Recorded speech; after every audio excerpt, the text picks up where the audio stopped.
Voici les principales actualités de ce lundi 1er septembre.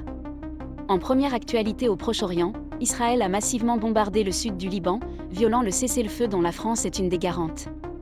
De plus, Tel Aviv affirme avoir éliminé le porte-parole du Hamas à Gazaville et menace désormais ses dirigeants à l'étranger, au Qatar comme en Iran. Parallèlement, une nouvelle flottille humanitaire menée par Greta Thunberg a appareillé de Barcelone pour tenter de briser le blocus de Gaza. Israël menace d'arrêter et d'incarcérer la militante pour terrorisme. De son côté, Donald Trump continue de soutenir Israël malgré les crimes de guerre.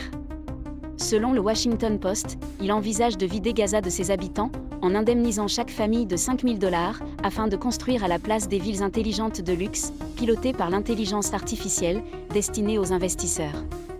En deuxième actualité en France, François Bayrou a déclaré que la dette publique est la responsabilité de tout le monde, y compris des Français, et que c'est eux qui dépensent l'argent et creusent la dette.